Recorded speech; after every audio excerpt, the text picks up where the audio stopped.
Hey, Nicky, let me take your picture real quick. Eric, it was just one little mistake. Smile. Ah, the flash. Now you're a card in my card collection. Oh, no. What do you want your stats to be? Free, 3 bloods. No, wait. Free, 3 damage, 3 hearts, never die. All the great things. Unkillable. Yes. So, Eric, what game are we talking about today? So we're talking about Inscryption. Oh, yeah. Welcome to Press Any Button. Yeah, I'm Eric. I'm Nicky. And we're talking about Inscryption. Inscryption is a roguelike deck building game developed by Daniel Mullins Games and published by Devolver Digital. It was originally released for Windows on October 19th, 2021, and Linux, macOS, PlayStation 4 and 5, Switch, Xbox One, and Xbox XS over the next 2 years.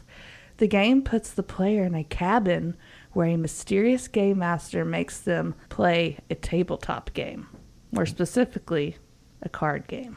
I wonder what the card game is called. It could be anything. Spoiler warning, there are a lot of different ways we can spoil this game. Part of the game plays like an escape room where there's really just one solution. There are also other surprises in the game, which I already might be saying too much. Just saying that. Yeah, it's hard to really talk about this game without giving out spoilers. Yeah. We would recommend, if you are a fan of games like this and you are planning on playing this game, maybe do that before listening to this episode. Yeah, I think it only costs like $20 or something. It's a really good game. I think maybe I saw it on sale right now because it's kind of a spooky theme. And I think they had like a scary game sale on Switch. So maybe check that out too. Yeah. All right, so Eric, I'm really excited to learn about this game. It's a very unique game, and although we say roguelike, it's kind of like a hodgepodge of a bunch of different things, Yeah. I think. So I'm really excited to hear like where the idea came from and how it got started and all that stuff. All right, well, let's talk about it.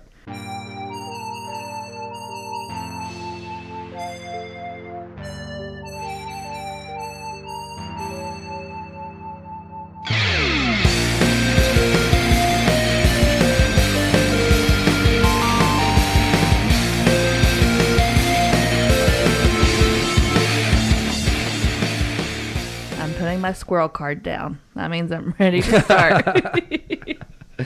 Okay, yeah. So the most obvious thing is, Inscryption was developed by Daniel Mullins Games. So Daniel Mullins Games is pretty much Daniel Mullins. Okay. Probably that seems like it would be obvious, but you never know. You know, there's some like bands out there where it's like, oh, this is one person, but then there's like a whole band with it. So yeah, you never know. I guess he could have know. Sold off his company at some point, and That's it would true. still be Daniel Mullins Games, even though he wouldn't be part of it. But I mean, he could have like a bunch of employees too. yeah, that's true. Who knows? I don't know Daniel Mullins. In this case, he's the kind of the main person behind the company and does most of the game development himself. Cool. So, all right, we've been here before.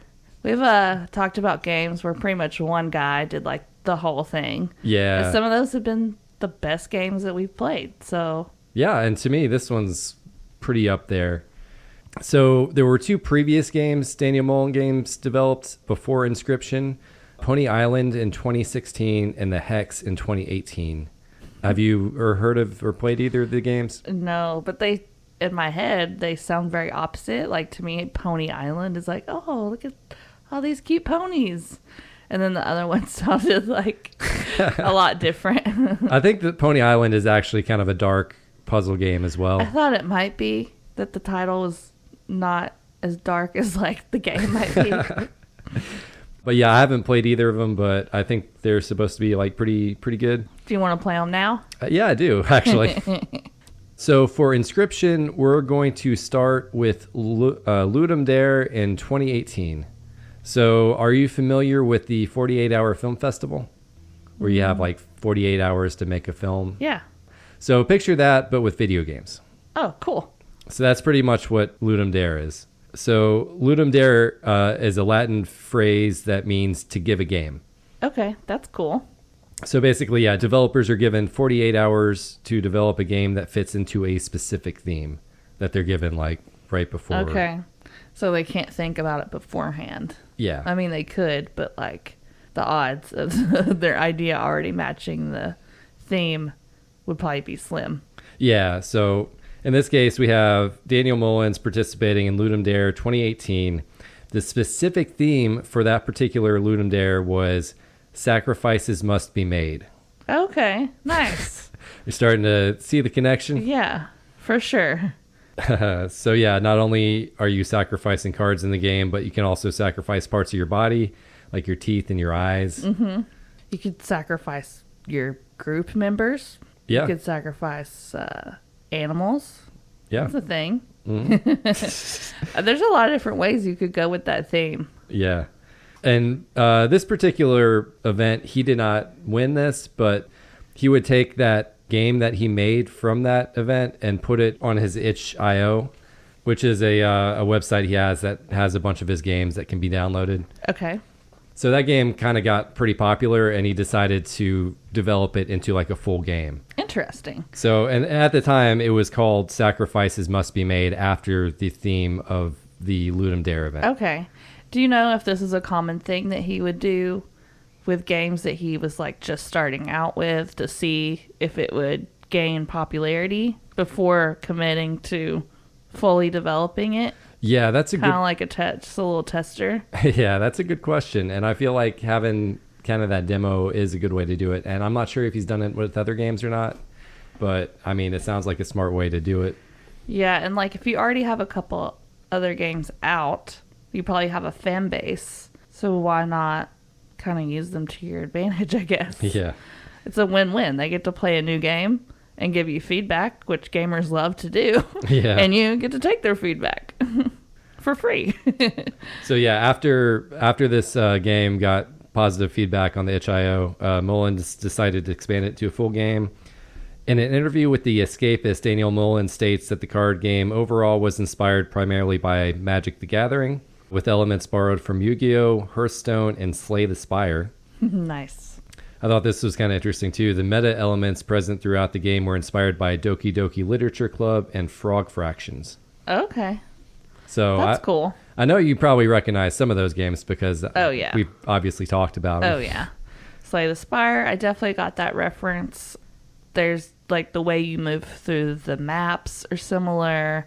Like, there's a lot of similarities, but it's definitely not, like, a ripoff or anything by that, by far.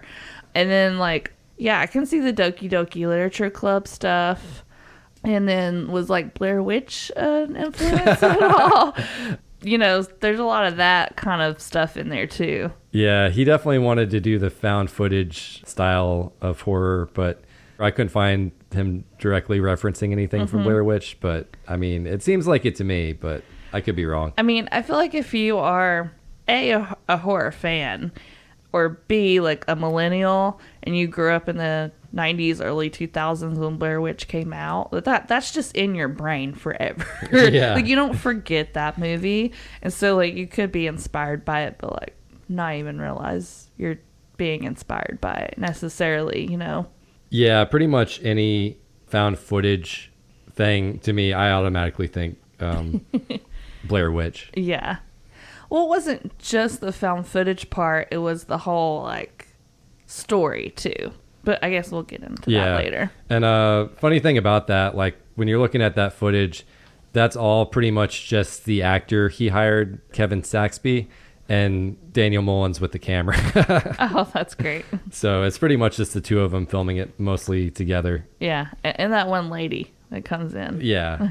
I couldn't figure out who played her. She's uncredited.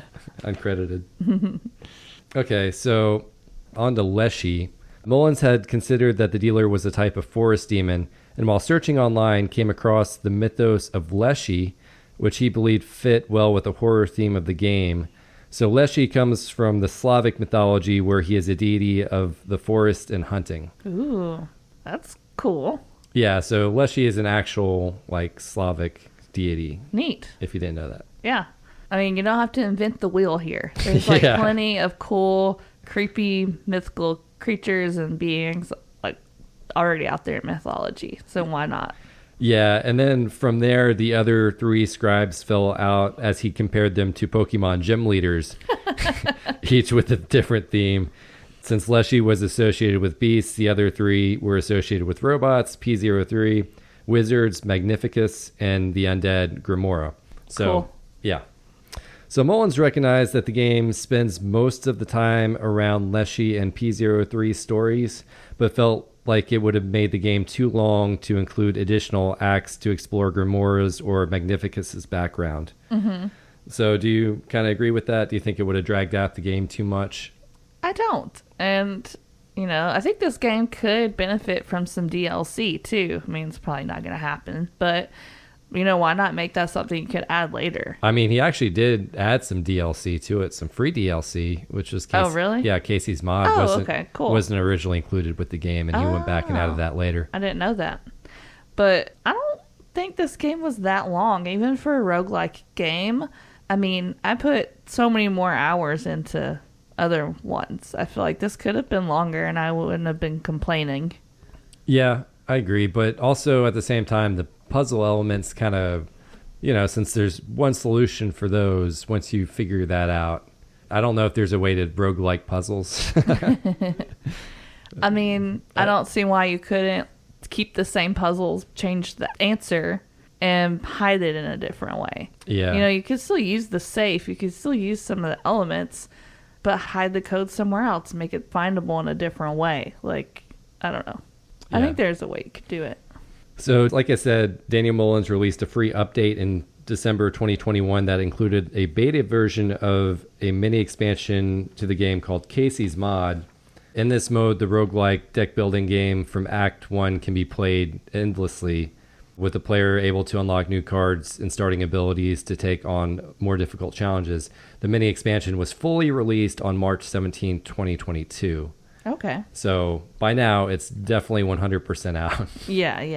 Yeah, Casey's Mod is okay. I feel like, I don't know, it's just like if you really love playing the card game aspect of it, then I get why you'd want to keep playing that, but that's pretty much all it is almost. Yeah, like then making that harder and harder and harder. Yeah, if it eventually got too easy, like I felt like it got kind of too easy in the story a little bit. Mm-hmm. So adding those additional ways to make it more challenging was pretty appreciated.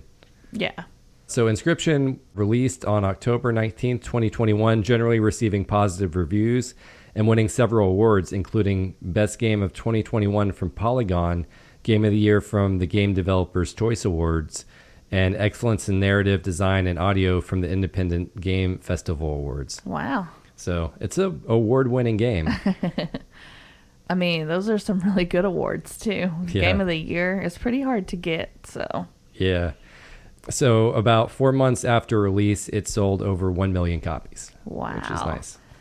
Just for like an indie one-person game, like one-person made game, that's nuts. Could you imagine? Like, that'd be so cool. It's not just one person who made the game. He also, like, he had like 3D artists help him with some of the stuff and an audio engineer doing the music and stuff. Oh, okay, yeah. So there are more people involved than just him, but he's kind of like the main person. It was initially his Ludum Dare project. Yeah. And then he kind of fleshed it out. Mm-hmm. And he had people to help him flesh it out. Gotcha. Yeah. So it wasn't just him, but he had a small team. And obviously, Luke Carter was there, the lucky Carter. And that lady. Don't forget that uncredited lady. the lady who murders. Yeah. Oh, wait, sorry. That's a spoiler. Uh-oh. Hey, lady, if you're listening, we are not forgetting about you, okay? We just don't know your name. All right. Are you ready for some fun facts? Oh, I'm always ready for fun facts. All right. I got just 3 fun facts, but... Only 3? So they're kind of longer, so...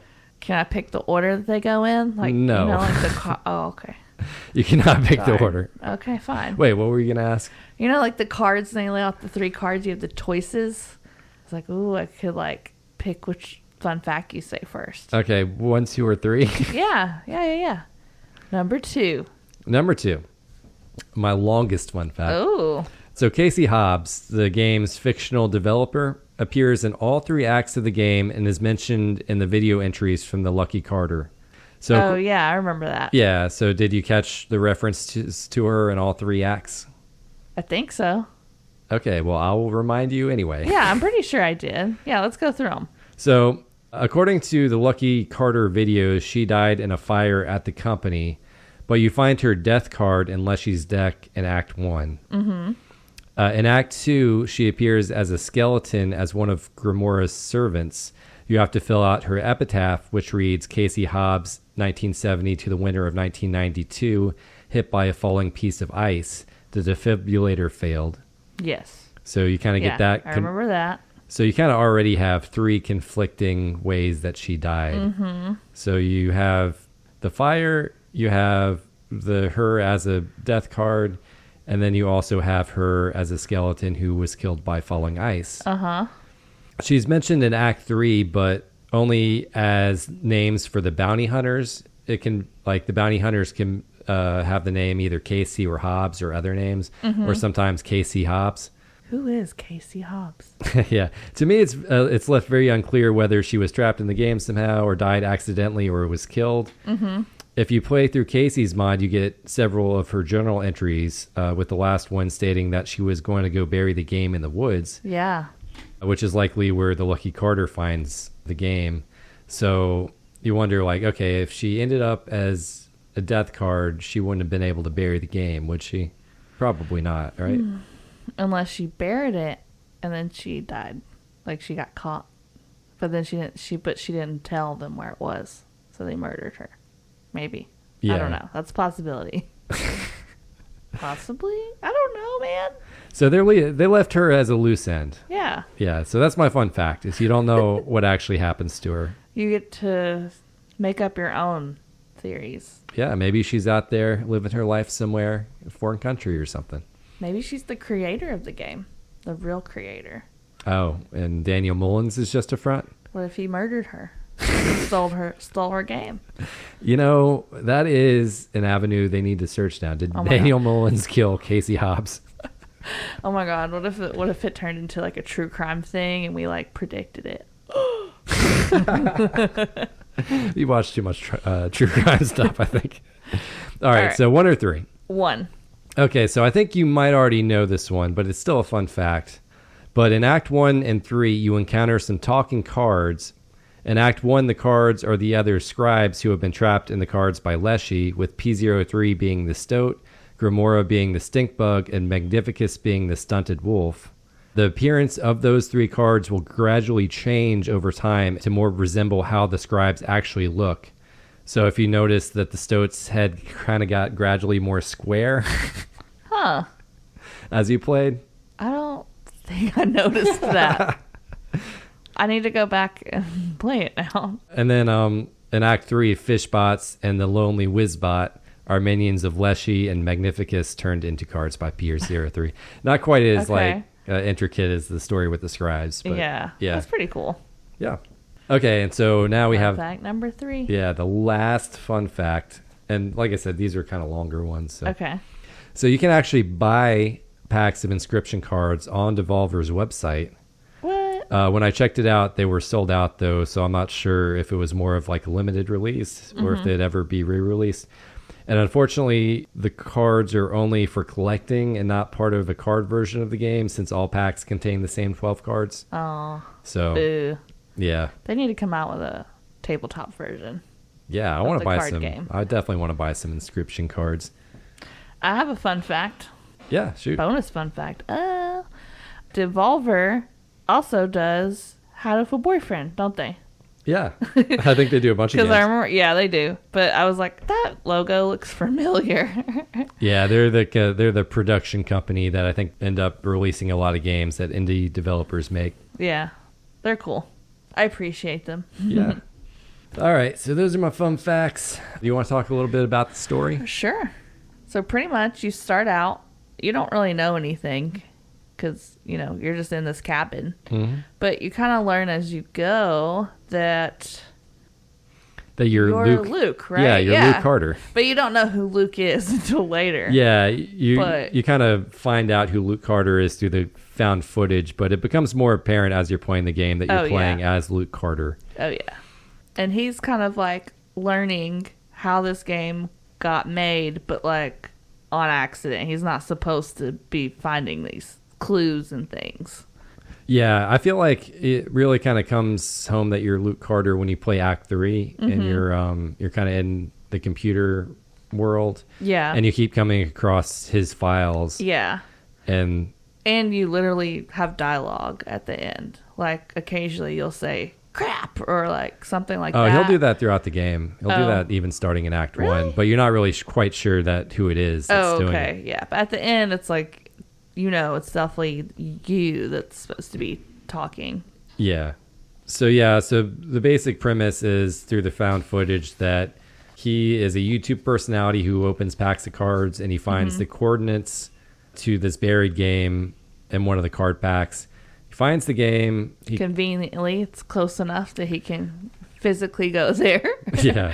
For some reason, he tries to do a bunch of research into it. Like he calls the company and finds out about Casey, the developer. Mm-hmm. And they kind of reveal this Blair Witch style, and it's like Luke filming himself, kind of documenting his little adventure, his little investigative adventure. Yeah, which does not end well for Luke, unfortunately. It doesn't. R.I.P. Luke. So yeah, at the end of the game, Grimoire decides to delete the game. All the scribes kind of like say their goodbyes. It's actually kind of cool because in that final act, you get to see the other two scribes' version of the card game, but like not like a fully developed version. Yeah. So you see like Grimoire is kind of like a chessboard. And then you get these cool like tombstone cards. Yeah, and then Magnificus is more like it almost looks like a Yu-Gi-Oh like kind of style summoning board where you can summon wizards to it. It actually both look super cool. I kind of wish he had developed those out. Yeah, they are really cool. Very different.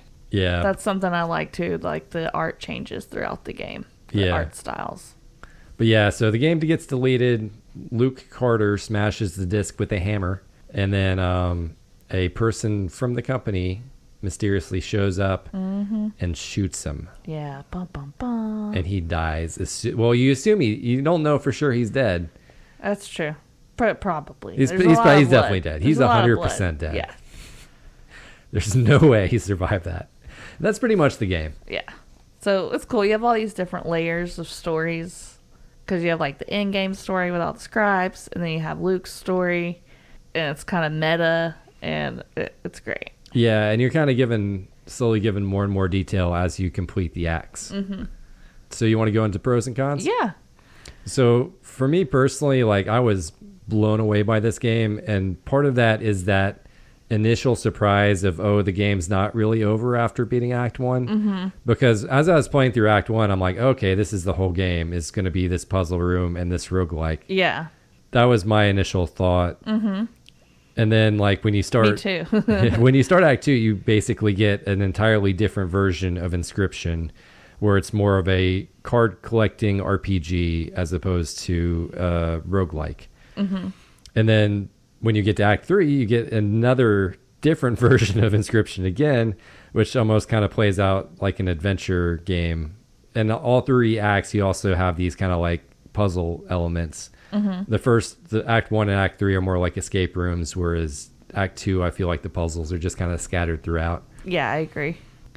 And like with each act, I'll piggyback on what I said earlier. Each act is in a different art style. So it's like the first one is more like 3D illustrative and almost computer game like, because you can't move super fluidly like and walk around like anywhere you want. It's kind of pre-planned steps that you can sort of take, you know.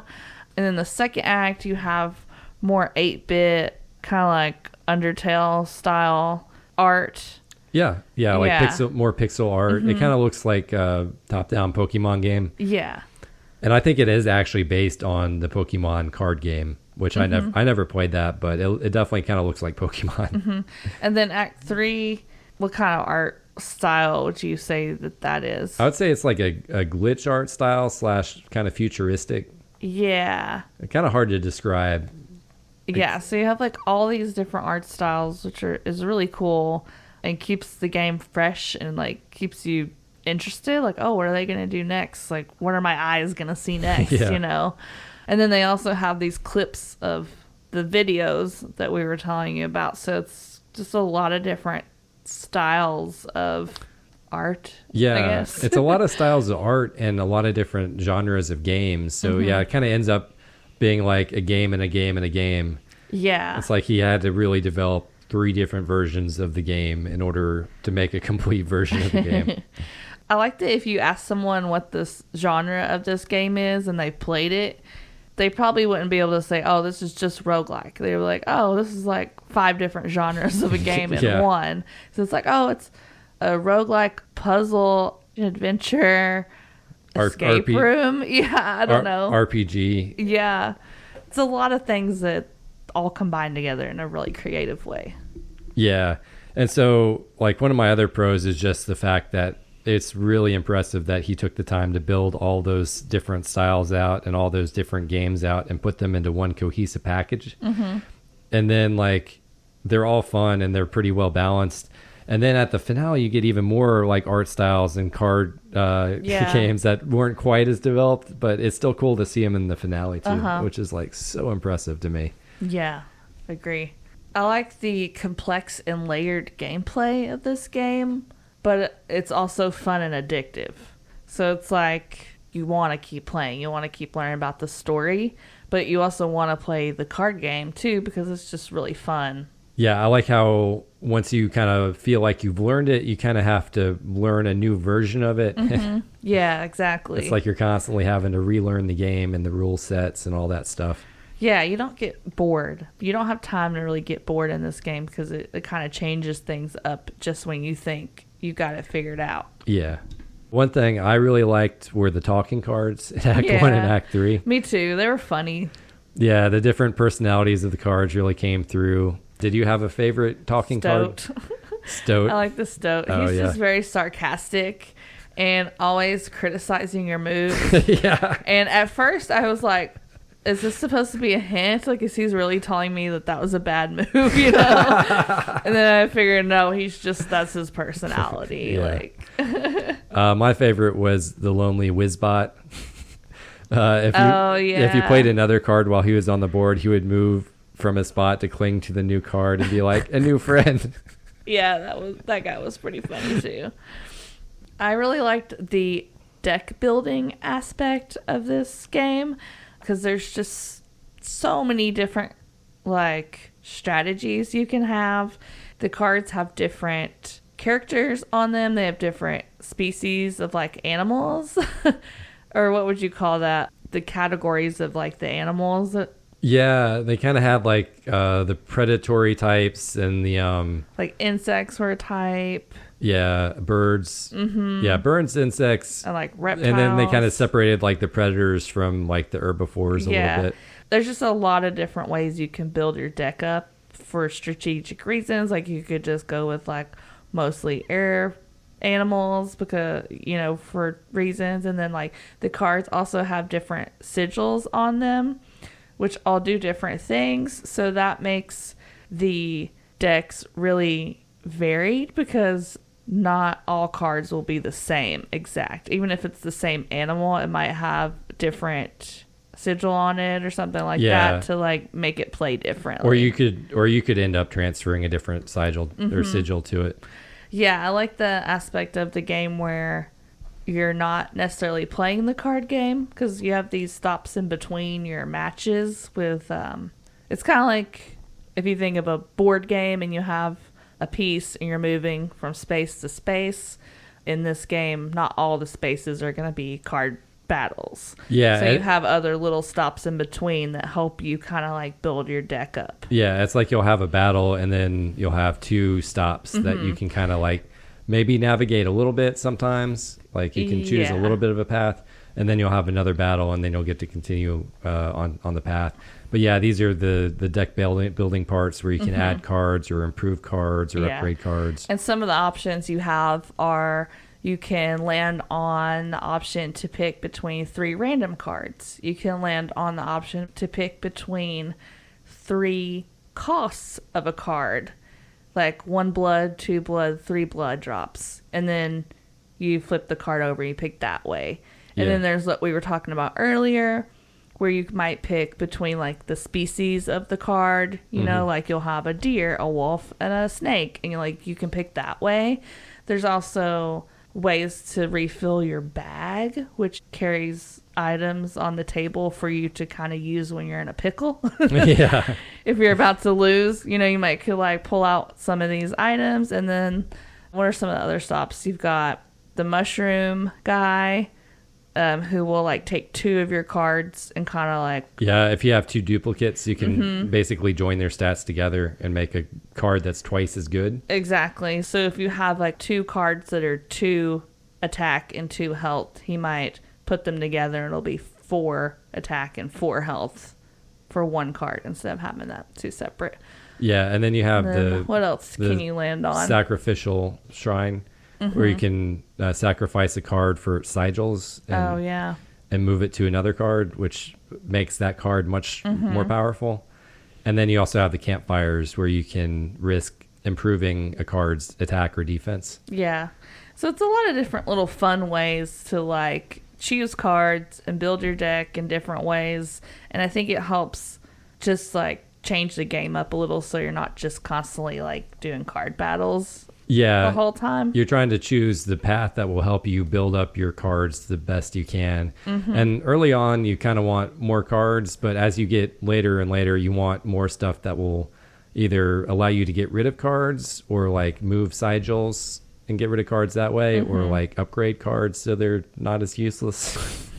And I know this all sounds really complicated right now, but if you played the game, you kind of know that it is overwhelming at first, but like it's really easy to catch on to all the different rules and it doesn't throw everything things like that. It doesn't just throw everything at you all at once. It kind of eases you into it. Yeah, it does a really good job of teaching you as you go, which I always appreciate when games do that really well. Yeah. Because when they don't, it's really bad. Yeah, and one of the things I liked also was the puzzle elements. Yeah, I have that too. I think I've kind of already mentioned that they're in the same vein as an escape room. You have to look for clues around the room, and sometimes within like the game itself. That's one of the things I thought was really cool, is that some of the clues you can only get by actually playing the game. Yeah. Like when you have the caged wolf and you have to like put him in front of cards to have him damaged to essentially destroy the cage. Yeah. Or when you have to like get the dagger or whatever because you need it took me a while to realize this because I kept trying to save the dagger. But it was like, you have to use the dagger so he can give you a replacement eye. I thought like once you use the dagger, your eye was just going to be gone for the rest of the game. Yeah, I did too. So I'm like, great. I don't want to use that dagger. I'm glad that he does give you another eye, but then it's like you have to pick the right eye. And it's like, it is very much like an escape room where it's like 3 steps or 4 steps to solve a puzzle, you know? And we had just did a escape room with our friends, I know, right? Where we were in a cabin. And so I was like, did they just copy this escape room, or did this escape room copy this game? Like, which way was it? But I thought that was kind of like a fun coincidence. Like, oh, cool. I got a little bit of practice at this without even really meaning to. Yeah, that is cool. I also think that this game is good at, like, it has a lot of strategy, but even if you're not a super strategic person, like a very strategic person, there's also enough luck and other things in here where you can get by. Yeah, definitely. Especially, so it's not like, for me, because I don't know, I say I'm not strategic, but I feel like certain times I can be. But that's probably not one of my strongest skills in video gameplay. But I was still able to get pretty good at this game, even though, like, I would make a mistake here and there. It wasn't so harsh where, like, if you made one mistake, you would die. You know, like, you had a little bit of room to not be perfect, I guess. Yeah, and once you start like getting your death cards into the deck, you can really make just some ridiculously good cards that can kind of make the game a lot easier. Yeah, like some cards you could get, and maybe you could win the whole game just by playing that one card.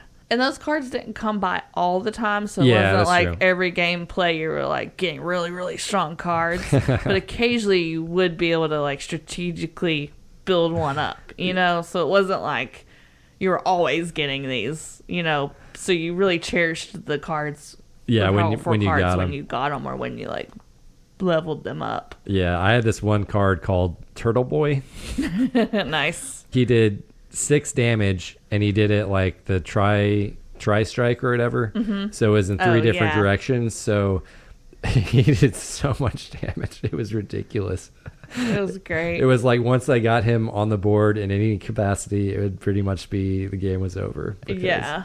if he hit one spot, you know, that moves it the scale 6, which is ridiculous. Yeah, and how you win these card matches is there's a scale, and you're basically trying to get ahead by 5 points. Yeah, you have to win by 5. And you have to tip. It starts in the middle, and then each person can tip the scale depending on how much damage they do. Yeah, so it'll go like back and forth Yeah. until one person wins. Another thing I enjoyed was the horror elements of the game, like Leshy taking your picture and trapping you forever in a card. Or, And his creepy hands coming Yeah. at you, like time to die, and then his hands just come like they're gonna choke you to death. yeah, it's not like the Evil Within level scary, but No. it is creepy, you know, the themes of it. I like the Blair Witch found footage with the Lucky Carter, all that stuff. I thought that Yeah. was fun. A little bit cheesy, but I still thought it was like really fun. Yeah, more like a B horror movie Yeah. vibes, not like it's not meant to be super scary. Yeah. You know, just meant to be a little creepy and a little funny. Also, Yeah. a little campy. The music for this game is really good. Like, it sets the mood. Like, when you're playing certain bosses, like, that music just comes on and you're like, ooh, time to get serious. Yeah, or I know, right? whatever. I just enjoyed it. And the music always lined up with, like, the art style. And Yeah, it was really good. I loved Leshy's boss music. I thought that was, man, so good when you got to him and that music kicked in. Yeah. Because most of the time it's either no music because you're just in the cabin where there's no music, or it's kind of more ambience or like, you know, just really subtle. Yeah. But yeah, then you have some bosses where the music kicks in. It hits really good when it does kick in. Yeah. It's just done really well. Any other pros? Yeah. One other thing is, well, I guess we kind of already talked about it a little bit, but all the characters in the game are super interesting and creative, and they draw from a lot of different inspirations. And yeah, I just thought everything was really well done, Yeah, I agree. well written, and Well conceived. yeah, I really like this game. Pretty- You can't tell. Pretty awesome that he conceived of this in a 48-hour film or 48-hour game festival. Yeah. Sorry, not film festival. My brain is stuck in that. One thing I really like about doing this podcast is that I get to try games that I probably would never try normally. And this is one that I probably, if you just told me about it, I would be like, I don't think I would like that. Yeah. But then playing it, I really enjoyed it and was like really getting into it. So, you know, I just get surprised and I find new stuff and it's awesome. Yeah, that's great.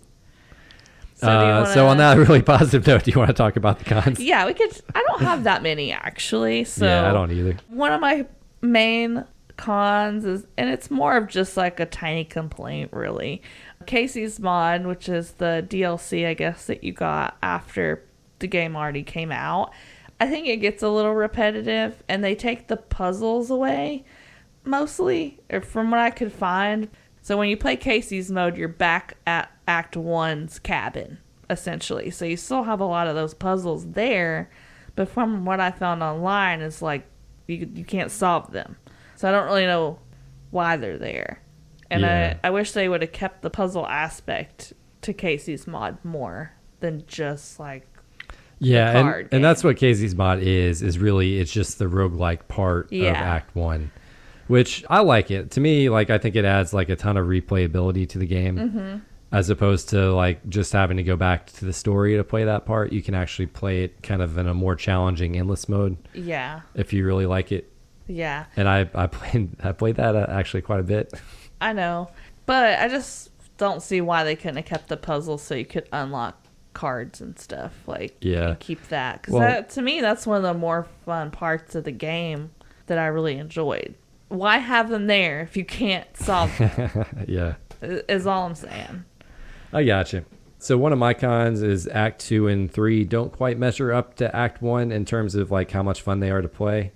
Yeah, I agree. Act 1 is definitely like my favorite to play. Yeah, in Act 2, I just ended up with like too many cards to really get a good feel for how to use them all. Mm-hmm. Like, I love the idea of the RPG like deck builder. Yeah. But I just ended up with like all these, there are 4 different styles of cards. Mm-hmm. And there's like, you can pick one of the 4 starter decks. Yeah. But then you start getting cards from all the different decks.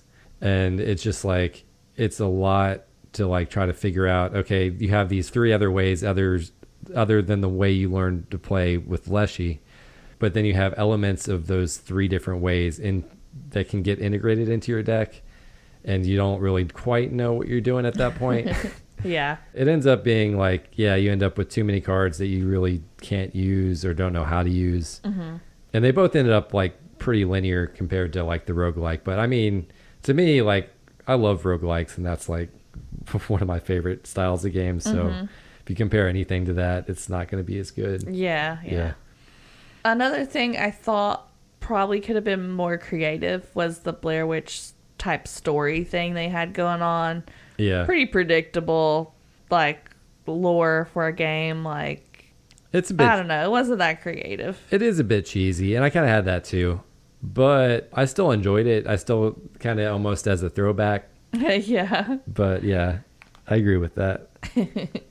So for me, I really wanted to see the games the other 2 scribes, Grimoire Magnificus, made, or would have made. Yeah. I know, like Mullins said, that adding them would have added too much length to the game, but if it was more like a choose your own adventure where you could choose like which path you went for Act 3 or whatever, I think it could have worked, but maybe it was just too much development time. Yeah. They could also added they have Casey's mod, why not have Gamora's mod or something like that.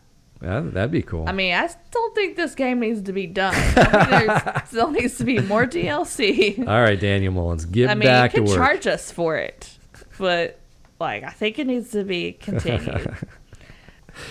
That's all. I don't have any more cons, do you? Nah, that's it. Do you want to go into some strategy? Yeah, like, there's sure. a lot that we could probably go into, but let's not spend like an hour on this. Yeah, I agree. And then most of my strategy stuff is really associated with either Act 1 or Casey's mod. So, because that was like the most strategic seeming bit to me. Yeah. So my first bit of strategy is to slow down a little bit and make decisions with a purpose. Try to think like a move or 2 ahead if you can. Kind of like chess. Yeah, it's good advice.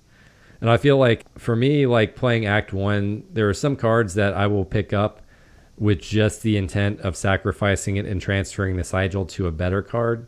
Yeah, I have that as a piece of strategy too. Yeah, I think of like the Adder is a great example of that type of card.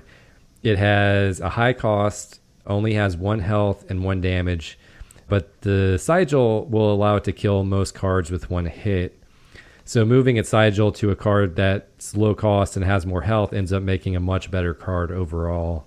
Basically, there are some cards that are just, they're statted worse because of the sigil, and you want, if you just move that sigil to a better statted card, it makes it so much better. Yeah, and that's just like the game wants you to think like that too. Yeah. They set it up.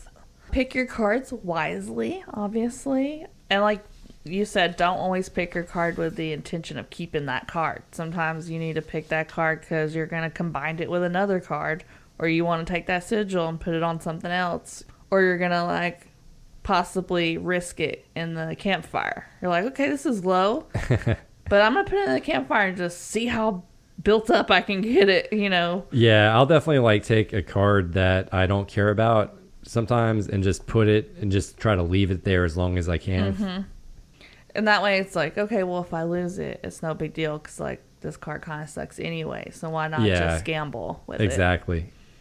Yeah, don't risk a card that you already have transferred a bunch of sigils to or something. Definitely. You can get away with one for whatever card, but like if you keep it longer than that, yeah, you risk losing it. Yeah.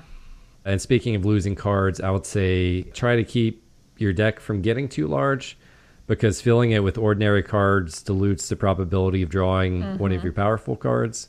But also having all powerful cards cannot be good too, because you won't have enough blood to play them. Well, you're talking high cost cards. I'm thinking That's powerful. what I mean. I'm talking powerful cards as in cards that just do a lot of damage or are low cost or easy to get onto the board or whatever. Yeah. Well, so I mean more. I should probably use the term valuable cards. Yeah. A lot of the more powerful cards do cost more, but not always if you've been doing your job correctly. Yeah, you really don't want to end up with the deck full of just high cost cards, because then if you get like 3 or 4 of them all together, you're pretty much you're it's good to have a variety of low cost, high cost, bone cost. Bone cost, yeah. Yeah, there's some that you can play where you don't have to have blood. You can just use these little like tokens that you gain. Just use the corpses of the other monsters you played. Yeah, exactly. Or the other creatures you played, not monsters. One of my other pieces of strategy is to try to start learning what all the sigils and the symbols mean. There's a lot of them, but like the more you can kind of start memorizing, then the less you have to look stuff up, and then it'll just come more natural to you. And that just kind of comes as you play the game, but just know going into it, that's something you might want to prepare your brain for. You will have to memorize a lot of things. You will have to look some stuff up. Yeah. But luckily a lot of the sigils kind of look like they would, they indicate like, That's true. What they're going to do. Yeah, like what they're going to do. But if you're unsure, just look it up, because like I've made the mistake of like thinking, oh yeah, that does that, and then I play the card and I'm like, oh crap, I mixed that up with another one and it didn't do what I thought it was gonna do. So don't do what I did. Yeah. So one of my pieces of advice is the wood carver is really hit or miss. So once you get a decent combination of totems, it's better to avoid him or her, since most totems likely won't be useful.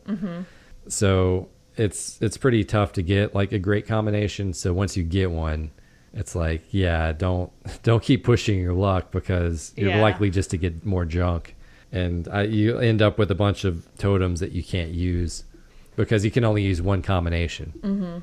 Yeah, unless you're gonna be changing it up. But I never did. Once I found a good combo, I just left it that way, unless I got to choose something better, and I'm like, oh, upgrade. Yeah. I think one of the best ones that I ever made was like the squirrel head, and then the sigil that gives you that card when you play that card. Oh, yeah. Because you always need squirrels in this game. They don't cost anything to play, but they count for 1 blood. So you kind of like have to use... They're kind of like the pawns in this game. And so I was just like, I never would run out of squirrel cards. Yeah. And I would just be able to play whatever cards I wanted, no matter how costly they were. It was great. It was the best combo. Then you can just start stacking your deck with like high cost cards. Yeah. That do a ton of damage. Man, that round was so easy. I was like just winning. It was great. There are other similar cards like that you could get on, or similar totems like that you can get on the squirrel totem. I had one playthrough that had like the unkillable thing on the squirrel totem. Yeah, I like so that too. Every time I sacrificed it, it would come back to my hand. Yeah. Or the 3 blood thing on the squirrel, where every time you sacrificed one squirrel, it was like sacrificing 3 of them. Oh, yeah. That's another good one. Yeah, that was a really good one. My final one is to try to make sure you have duplicate cards, just in case you get lucky and come across the mycologist. Yeah, the mushroom guy. Yeah. Because, combining the cards, even if they're pretty ordinary cards, will make a super powerful card, because it will cost the same, but all the stats will be basically double. Yeah. And I do like in Casey's mod how they bring back the goo guy. Yeah. He's just a jar of goo, but he's got a personality. His name is Goober. Oh, yeah. It's like, instead of the mushroom thing, or maybe they still have the mushroom thing, but in addition to that, they have a spot where you can land on him, and you give him a card, and he tries to paint it. Yeah, he'll do his best. But he's only like 90% accurate. I would say lower than 90%. Yeah, I mean, I think But it's still fun. Like, it's like, what's he gonna do? Is he gonna make it slightly more powerful, or is it slightly worse, less powerful? Yeah, he'll mess something up more, or I think it's about a 50-50 chance he'll mess something up on the card. Yeah. But I've had it where he's done it, and I got a better card. But yeah, the trick is to just put your most powerful card up, like that has the most damage or whatever. That way, if he does go down or up one, it won't be that. It won't be 0. Yeah, and sometimes you also mess any sigils up that are on it. Mm-hmm. That's always fun But too. I don't know. It was always fun to see what he was gonna do. Yeah. He was one of my favorite side characters too. Oh yeah, yeah. Because he would just pop up in each act. He was kind of like there, and I don't know, comic relief. Yeah. And just like a kind of cute character too. So just a pile of goo in a jar. Yeah, I like Goober. Completely worthless. So moving on, do you have anything for the future? I really did not see much for the future. Do you have anything? I have one thing. So Inscryption is Daniel Mullins' latest full game, but if you check out his itch.io page, he has smaller, less fully developed games he's made since Inscryption. Mm-hmm. He's done Ludum Dare several times since the release of Inscryption, and he's even won it a few times. Wow, cool. So if you want a sneak peek at what he might be working on next, that would be a good place to start, would be his itch.io page. Where did you say Ludum Dare was? It's not a specific location. I think it's a forum. They just do it all over. Like the 48th Film Festival, they just do it in multiple locations. Because that would be cool to go to. I want to go to one. Yeah, I'm not sure if there's a physical location or not for it, but it is kind of cool. Probably going to have some sleepless nights or some restless nights just trying to go into that creative mode. I mean, it's just 48 hours. And you want a finished product at the end of it. So, yeah. I think there's also a longer one that's 3 days too, or another version of it that's 3 days. Yeah, I know, right? But yeah, so that's all I got. So I think we all want to know, Nicky, did you manage to start a new game from the start menu? Yes, I think I did. That was a trick challenge, I think. Yeah, so new game isn't available on the main menu at the start of the game. You can only continue, and so you start off in Act 1 in the cabin. Basically, you're having to continue every time, and new game is blanked out. Once you beat Act 1, the room that's kind of flashing, you find out that that's actually the new game icon. Mm-hmm. And so when you beat Act 1, you get the new game icon, and then you go back to the main screen and you start a new game, and that's actually Act 2.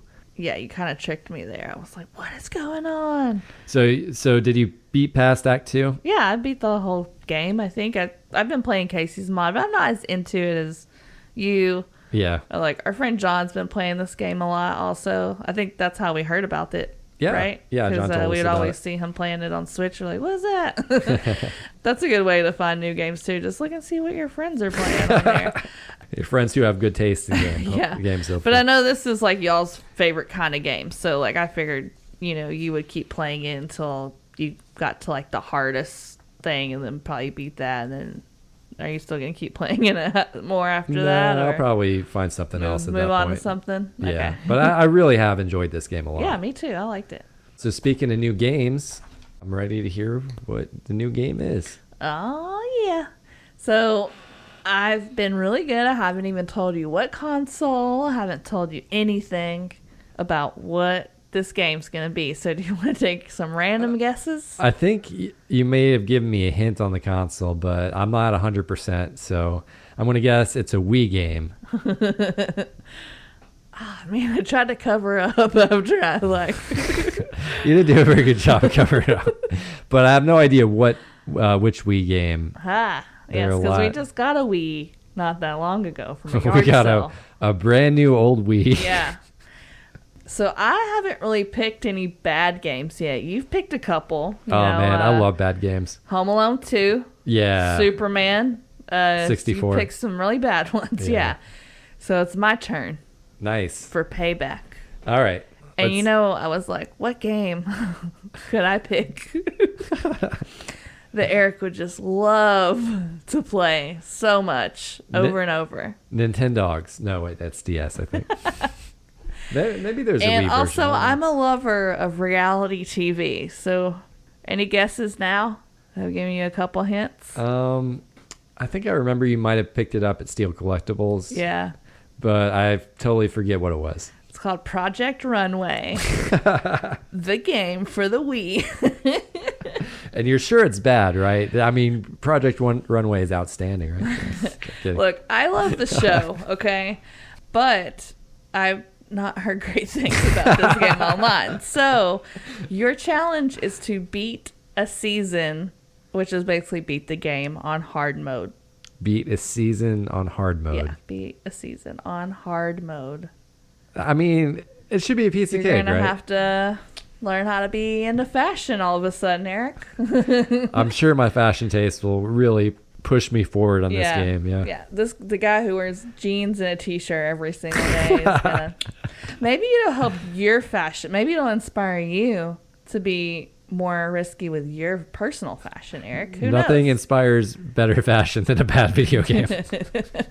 Exactly. So, yeah, that's the challenge and that's the game. I'm pretty excited. I don't know, but we'll find out. Should be fun regardless. Yeah, I think so. All right. Until next time. Bye. Bye.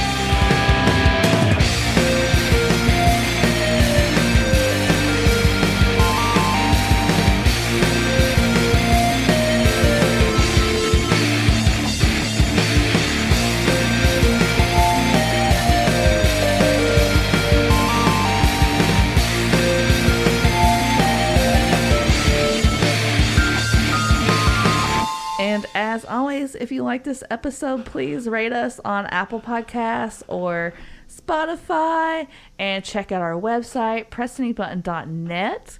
You can check out our episodes, our raps. You can buy merch. We have t-shirts now and, lots of other things. So if you played this game, let us know what you thought.